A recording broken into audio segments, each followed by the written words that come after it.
My name is Rhapsody and welcome to Inscription. Inscription is a mix of, at the very least, 3 genres I deeply adore. Deck builders, roguelikes, and Daniel goddamn Mullins. Daniel Mullins made the Hex as well as Pony Island, previously both played on the channels. You can think of them as games that struggle with their boundaries. They are meta often in quite a lot of ways and elements, which is why I think that cohesive kind of auteur vision being applied is enough to label as a genre here. We are going to be exploring that, and I cannot be more excited. I think it's time to jump in before I hold you here for 5 minutes telling you about all of the things that I think are going to be exciting about this game. Why don't we just experience some of the things about this game that are going to be exciting, like that! And that! By the way, thank you Devolver Digital for the early copy of the code. Time to figure out what's on this thing.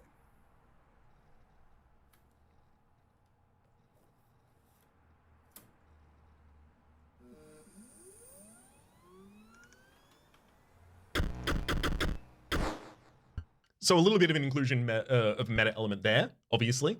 We hear a voice saying, okay, so what's on this thing? And then we are loading up Inscription, which appears in this instance the absolute least to be a game. So it's a game within a game, or at least the world is larger than this game. So we immediately see that meta coming in. New game refuses to be clicked. We cannot new game.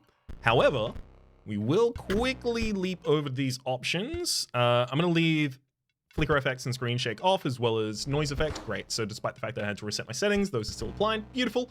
Let's jump in. You have to continue. This is a blank file.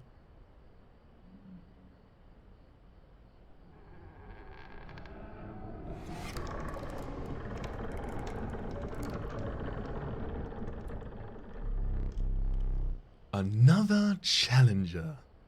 It has been ages. Perhaps you've forgotten how this game is played. Allow me to remind you. Play the squirrel card. So we're going to get a little bit of a tutorial here at the very start. That's going to give us a little bit more familiarity with the game. So we'll play the squirrel card in the leftmost position. Now, play your stoat. The stoat card here. Stoats cost 1 blood. Sacrifices must be made. We sacrifice the squirrel to summon the stoat. An honorable death. Play the stoat.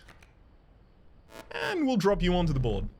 Wolves require 2 sacrifices, and you don't have enough. Ring the bell to end your turn and commence combat. Your stoat stands unopposed. The number on the bottom left is the attack power, 1. Right is obviously going to be health. Your stoat dealt me 1 damage. I've added it to the scale. So we can see the different gradations of the scale up here. There's no parallax error. We're not looking across it or anything like that. So there's 5 different points until it will be entirely on their edge, or 5 from the neutral on my side entirely on my edge. So it's a difference of points. You win if you tip my side all the way down. Like this. So you can see the demonstration of 5 points. My turn. Your stoat stands in front of the way of my coyote. My coyote dealt 2 damage to your stoat. So we can see permanent damage here. It's not going to be erased after individual combat. That means your stoat's health is 2 less. If a creature's health reaches 0, it dies. It's your turn again. You may draw from your deck, or you may draw a squirrel. So,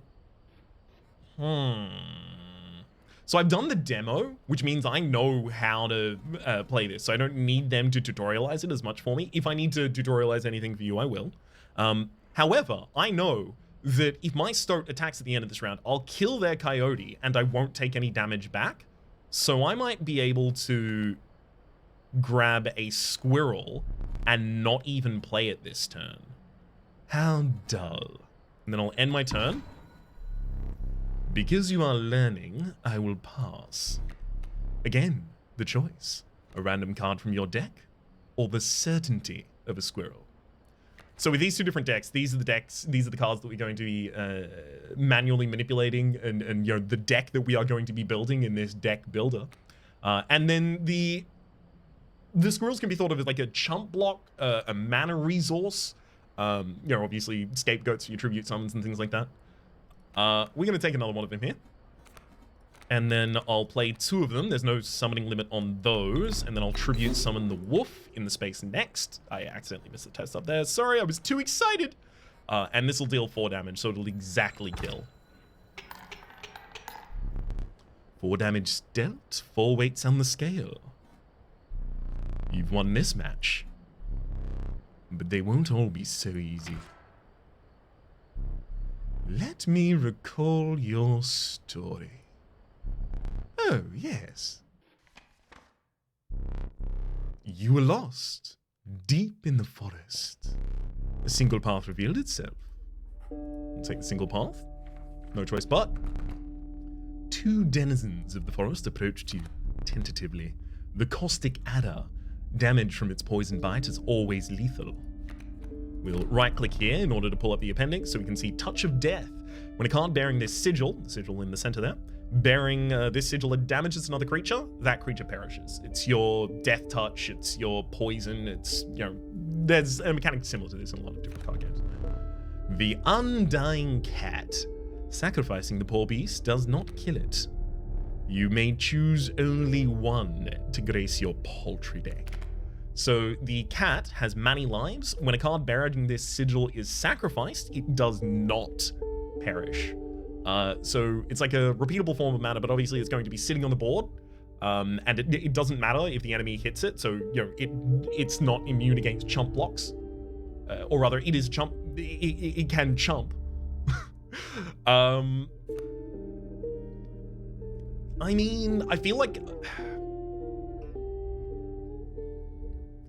unless I draw the cat super early on, I don't really plan around it as much. I'll take it. Another creature joins your caravan. Some of the creatures of the forest seemed willing to follow you. You came across an abandoned sack. You found a squill in a bottle. Break in case of emergency. And have a second. Another useful implement. I'll allow you to tip the scales with it. 3 is as much as you can carry. So we have 3 consumables. Maximum is our limit. You were ambushed while crossing some rough terrain. You didn't sacrifice me? How kind. Maybe you'll help me? Take your turn. Play along for now. You may now see my moves ahead of time. So here, on the final line, I can see what my enemy is about to play. So when I pass the round to them, these are the creatures that they will summon. So we can see that they're summoning a wolf cub here. It is a fledgling. A card bearing the sigil will grow into a more powerful form after 1 turn on the board. And in particular, they're playing that wolf cub into my boulder. So my boulder, I can't sacrifice that. Boulders don't have blood. I'm gonna sacrifice a boulder. So this is kind of just, it's you know, terrain. It's an obstacle. It's any of those kinds of things. It's gonna save me HP, sure. But it does mean the wolf cub is gonna be uncontested until the wolf cub grows up. So, what are we gonna do? Ooh, getting that cat out on the board seems like a damn good thing to do. So here's a line where I have the ability to pump through damage because they're not even playing anything there, that line. Obviously, it's uncontested. So if I go squirrel into cat, I put the cat in a position where I know the enemy can't play a card against me, so they can't attack the cat. So I get to keep my mana. And then I'll use the stoat. Dang, actually, the River Snapper and the Stoat both only have 1 damage apiece. That's very low.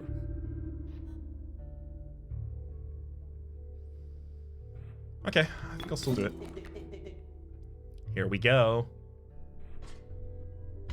I mean, obviously I could sack both of those to summon the River Squirrel, the River Snapper in the far line, but I think I will just leave this here to contest that over 3 turns. And end my turn.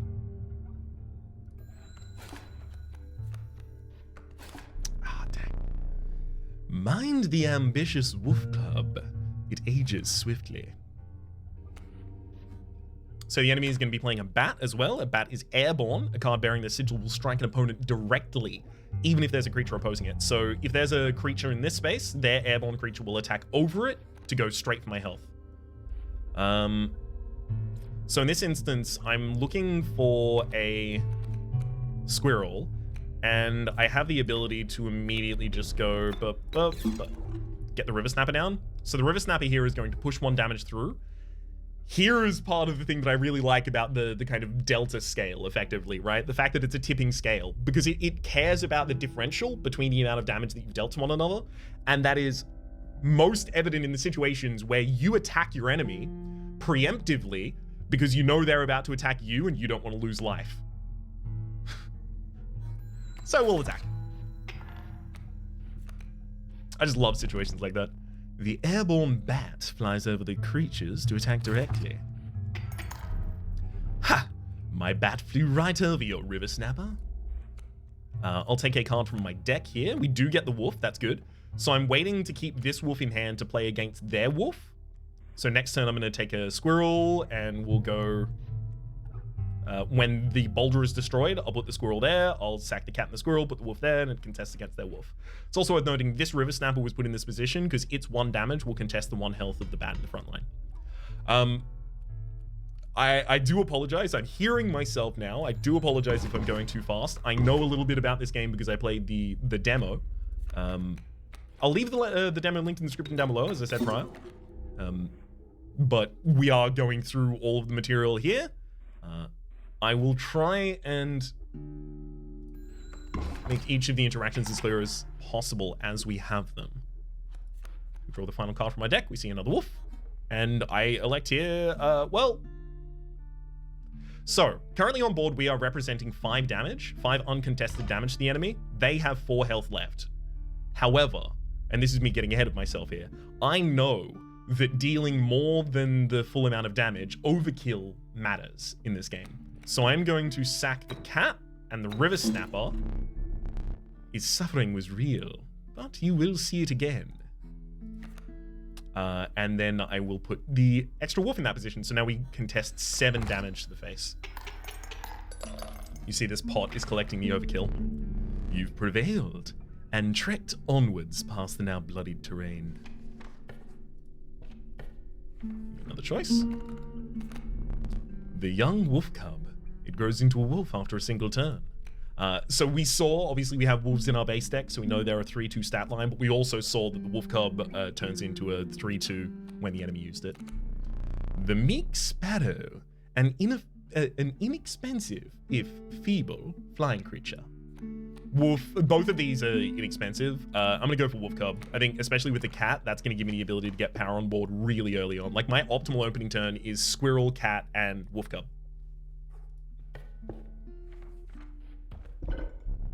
You stumbled into some strange stones in the mist.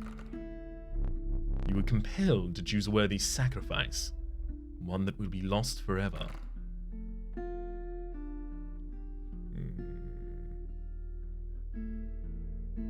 Okay. Let's sack the wolf cub. You looked upon your menagerie and selected a healthy host.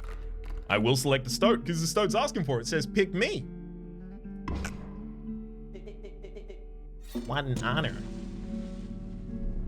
A ghastly spectacle, but the soul of the wolf cub now lives in the stoat.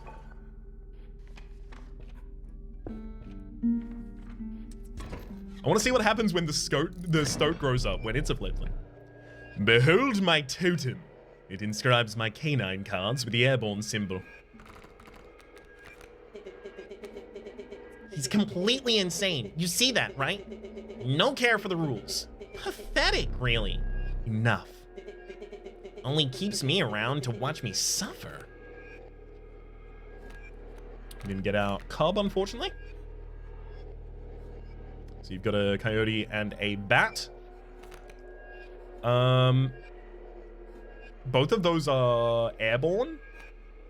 So we'll go squirrel into cat. But then I think I sack the stoat to put it here, back on the board, because you'll be attacked, or rather you won't be attacked because they're airborne. Oh, that means I do want the stoat to be able to contest, I guess. You know, prevent some of the incoming damage. Yes. Part of me is asking whether or not I put a squirrel out and then sack the cat and the squirrel to put a wolf on board so that I have the ability to do 4 damage this turn, because they're going to deal 4 damage to me next turn. I'm going to be at a pretty severe deficit. I think I can deal with it.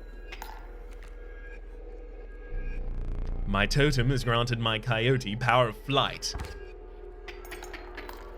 Yeah, so we're 2 away from dead. And we see the stoat is upgraded into a 2/5 after being a 1/3. I'm going to take a squirrel. And I am going to completely destroy my opponent's attacking force. Take another squirrel so that if I draw a wolf or a river snapparatus, I have actually the ability to play it. I'll put it on board, despite the fact that you can put them on board at any time.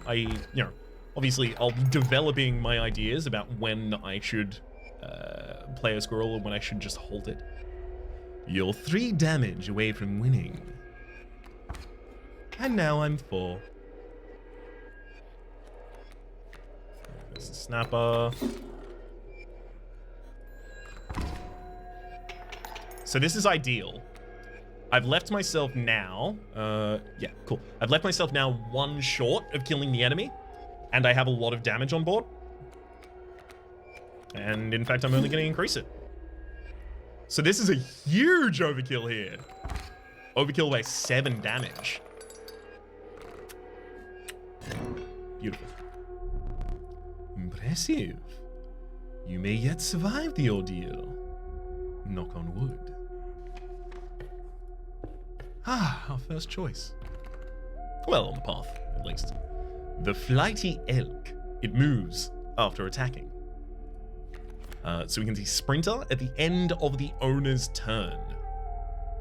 A card bearing this sigil will move in the description inscribed by the sigil. So it does it after attacking, which tends to say that when I end my turn, the attacks don't then occur. I choose to end my turn, the attacks occur at the end step of my turn, and then after that, end triggers occur. And that's going to be important because, as you see, we're seeing more sigils. The sparrow is airborne, we've seen that one before. A proud wolf, a vicious contender. This little gooey friend here seems to be telling us that we already have a copy of it in the deck. I think I should just take the elk. Collect broad. Oh, well, maybe that means I go sparrow. Yeah, let's actually go sparrow. Never mind. I was about to make the argument that collecting just a broad, a bunch of different things would be sweet. Oh, wait a second. Wait a second. Can I do this? I think I can do this, from what I know about the rules. I'm gonna sack this sparrow into... No! I can't. No! I wanted to put the sparrow into the stoat. I wanted the stoat to have flying as well as everything else. I don't think it would have been good, frankly. However, I can give this cat sigil to the sparrow. Can't I? Yeah. So now the sparrow will be a 0/2 undying. So it will be a useful minion that is also a mana pump minion. Love that dog.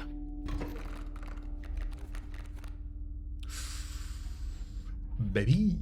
Okay, Sparrow and Grizzly, excuse me. So they are representing lethal on their board right now. I have 2 Grand Furs here.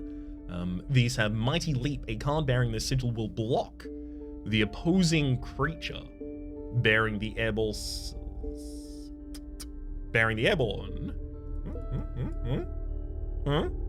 Oh, we're seeing a little bit of degradation at this page, and damn, don't that look like a dial of some kind? I'm a little ahead of myself, obviously, because that was one of the things that was in the tutorial, in the demo, that is to say as well. Okay. So our Sparrow is going to be able to attack. It's going to be a good sack target for future things. I'm going to need another squirrel next turn. That grizzly. I can't contest that grizzly is the thing. Like, my best play against that grizzly might be just chump blocking constantly.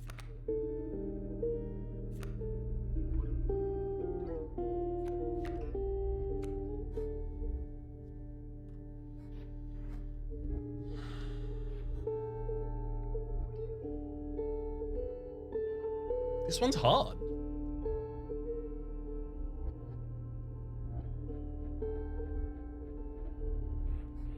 Because I'm also flying, which means my sparrow, if it's in this line, which it would have to be, because otherwise it just dies to the grizzly. If my sparrow goes onto the left-hand side, mine is a 1-2, theirs is a 1-2. Those cancel out. They never attack one another. So that's just a mana dork for me in order to summon more minions in this space to try and contest against a grizzly. Like, I can put a 3-2 wolf there. It'll attack into the grizzly, deal 3 damage. Then the grizzly has to attack back, kills the wolf. And then if I summon another wolf there, I can kill the grizzly. But like, that's 2 of my most powerful minion. That's a pretty optimal outcome that I'm planning around there, isn't it? So I have the ability to push lethal this turn if I summon the wolf and the sparrow. I think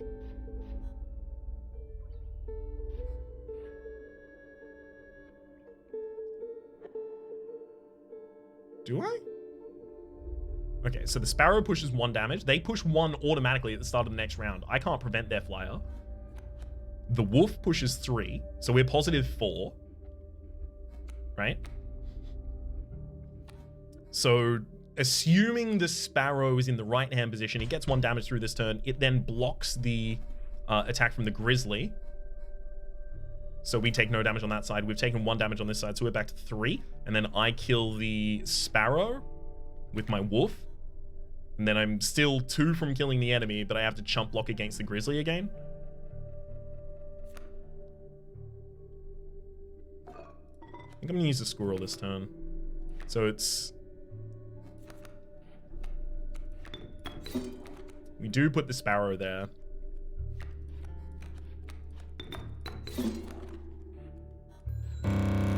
Whoa! I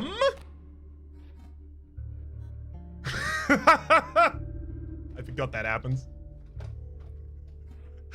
Yeah, the part where they decide that they win the game. Of course, I forgot about that one. Yeah, I mean, gosh, I can't really do anything about it. I can supplies for that creature. Yeah, I know. Oh boy. Oh, I love how that tunes down into like a deep laugh at the end. You've lost. Using this as a learning opportunity may be the only way to mitigate my disappointment. Get up. Get up from the table. All right. I'll see you. I can't commit to that. The green screen doesn't extend that far. Fetch me a candlestick from atop the barrel beside the door.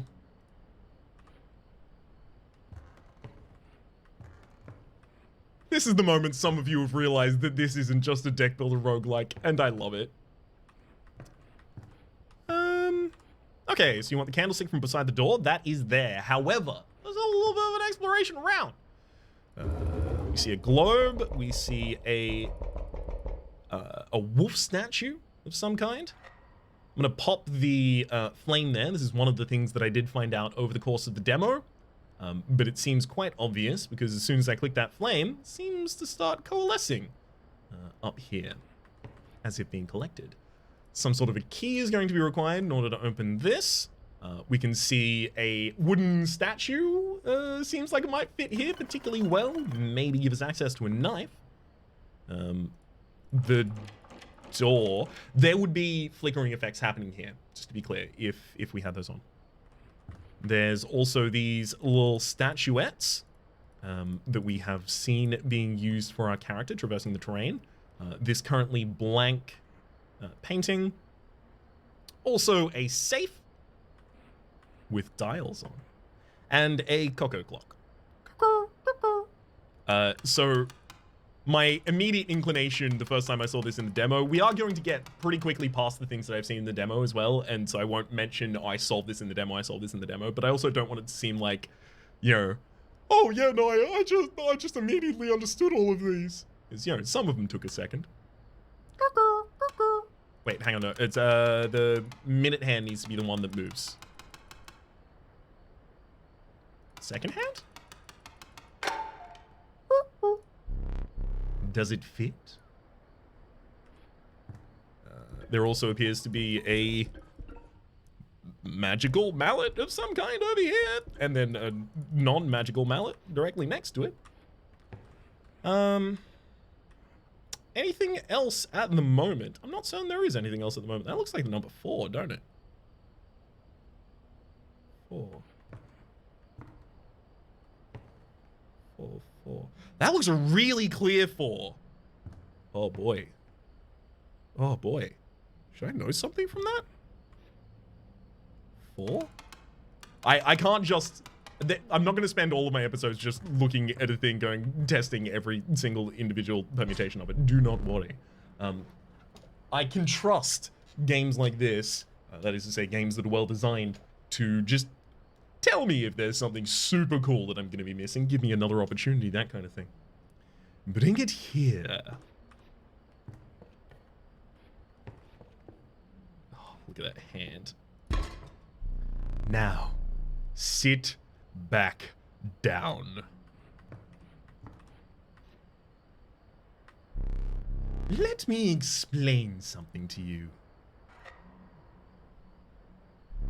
That was one of the 2 mistakes you can make here. If you make another one, I must sacrifice you. Now, where were we?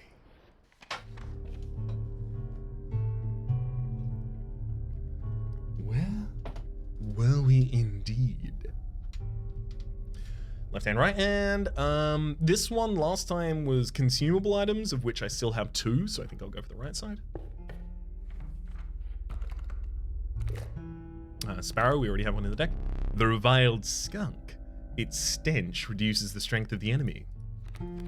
Stinky. The creature opposing a card bearing the sigil loses 1 power. And another wolf. I mean, look, let's broaden our horizons by taking the skunk there. You came across a small group of survivors. Faces shrunken from starvation, they huddled around a campfire. They looked upon your group of creatures and beckoned. Come, warm one of your creatures by the fire, one said. Warm it by the fire, that will enhance its power, said another. You noticed one of the survivors wiping drool from their mouth.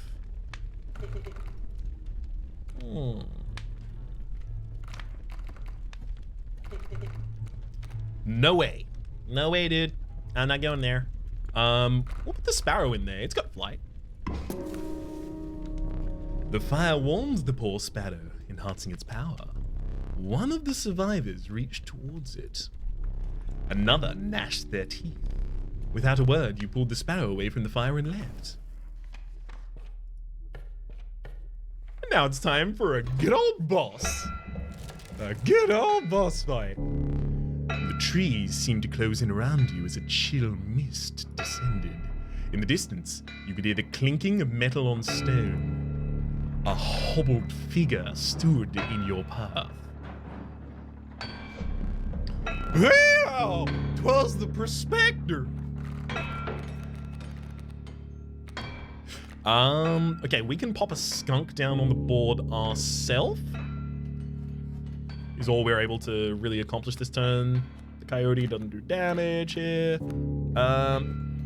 It's like it would be like a really good chump block for the coyote. Like I put a squirrel down, I put a skunk down, and then next turn I draw a squirrel, and then I can sack both the squirrel and the skunk in order to summon a wolf. But the thing is, that's going to go up against the coyote, and by that point they will have summoned another thing, you know? River Snapper being a very low damage attacker that has the ability still to contest the coyote. I like it. I don't dislike it. In fact, I like liking it. I don't dislike liking it. I like not disliking liking it for the record, though, just to be clear. I like the squirrel skunk play. There's also this pack mule. It's a sprinter, so after an attack, it won't attack, but after the attack phase, it will attempt to move in the direction inscribed in the sigil. However, if the coyote is there, I don't imagine it's going to be able to. In fact, I know for a fact it won't be able to. Really wish I had draw this turn. I think I'm gonna play slow. I'm gonna play just that squirrel and pass. They're gonna start developing a wolf against that wolf cub, unfortunately. The pack mule has now decided to move its sprint to the right. Unfortunately, it can't sprint off the board either. So it's currently locked in by the existence of this coyote. And the wolf cub is gonna go up against that boulder. So I kind of like the idea of the skunk stopping this coyote for 3 turns while I try and wail on the pack mule.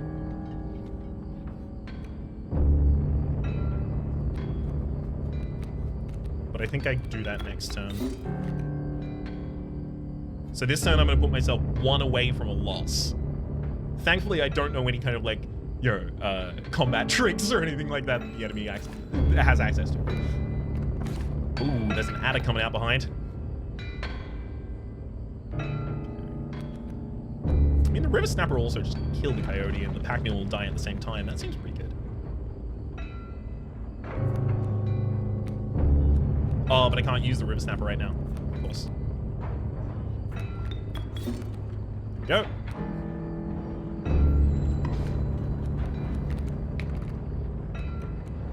Ah. Dagnabbit, my mule. Did I neglect to mention overkill damage? Excess damage is not wasted. It carries over to the card behind the mangled corpse of the victim. Lucky for you. I did not know that overkill damage actually went through to the backline as well. That's tremendous. I think that was supposed to happen the first time you triggered that interaction. So it was written in the voice of the character typically. But having the prospect to do it, I think is kind of funny. I like it. Okay, so you have a squirrel, 2 sparrows in here is what you provided us. What? You're 4 away from winning. We'll wrestle you back a little bit here. Second of the squeal.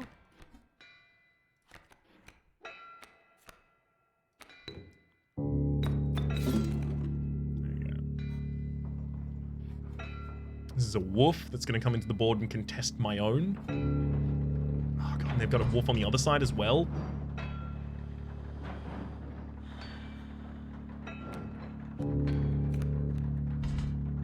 Oh, that hurts. So this wolf effectively, comes down to being 3 damage. That's all it is for us if I leave it there. Otherwise, I have to put a squirrel over here and then sack both of those wolves to put it over on this line, so it's safe again.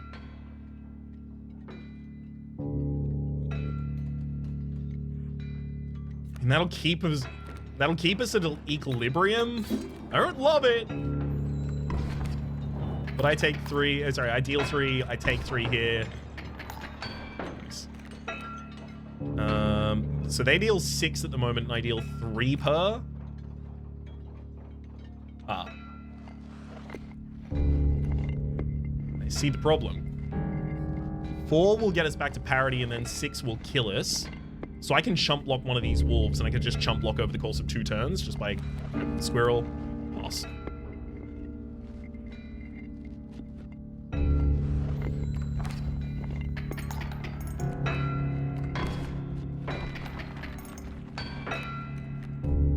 Squirrel pass.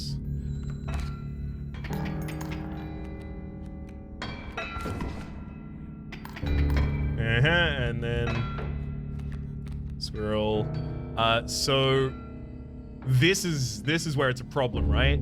Because this attacks, I take 3, I deal 1 back to them. 3 right now kills me. Yeah, 3 right now kills me. Oh, I survive on 1 HP. So I get my push through damage, killing both of those. I survive on 1 HP right now. And then as long as we can hold them at a standstill here, I'm +1 per turn because of the River Snapper.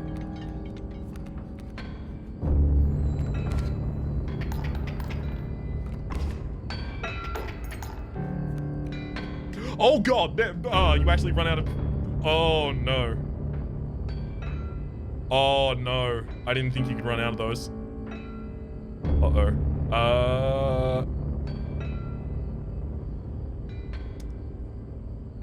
So if I blow out, if I use absolutely everything I have access to right now, I have access to be able to kill the enemy.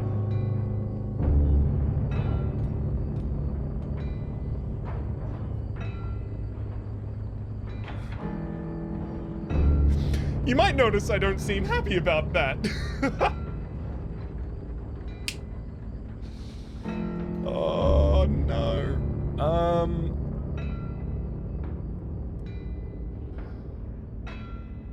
So if I go... Hang on. If I summon a squirrel and a sparrow here, right? I attack in for 5. They attack back for 3. They kill my sparrow. And then I attack in for another 4. So I'm 5 and 4 up. So 9 up, and they're 3 up. So it's a 6 differential from where we currently are. Again, I would have to use all of my materials to be able to do that. We'll show it. There's their trade. Okay. So at 4 damage on board. Ooh. Let's use this. Got him. Wait a second. I hope you didn't think it'd be that easy, partner. There's gold in them there cards. Gold. I've struck gold.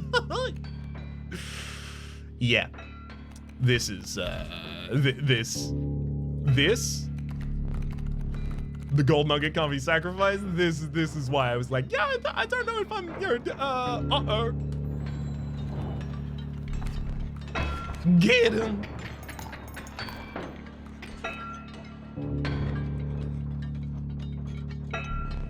More gold for me.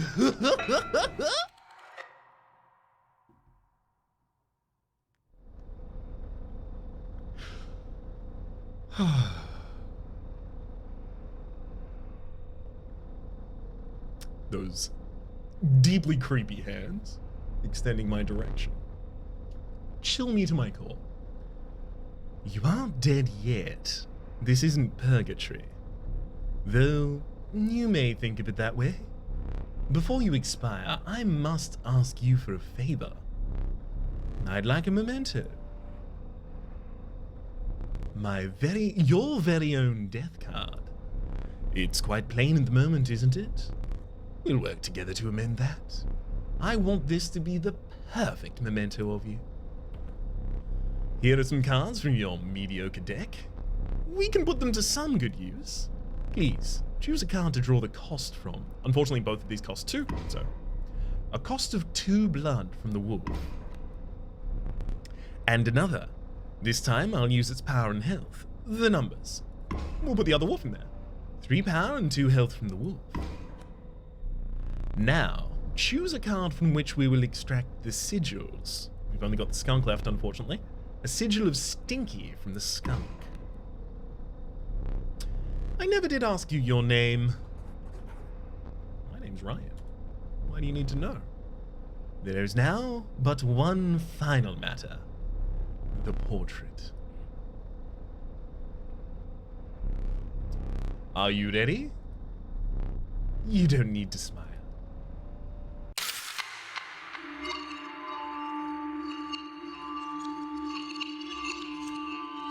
And that is our run of Inscription. At the very least, at the moment, ends. Here we go again, says our leader. We are going to be jumping immediately into this second run, which has some of the continued tutorialized elements going on in it, as well as allowing you to make your own decisions still and discover your own puzzles still. For the moment, my name has been Rhapsody. The name of the game has been Inscription. There's a playlist in the description down below, as well as a series playlist on the screen in front of you for all of my copy of this game, present and future, as well as thank you to all of the people on the Patreon for the Republic supporting the channel. Much appreciated. See the name strongly passed in the moment. Hopefully you've been enjoying yourself. See you. Bye!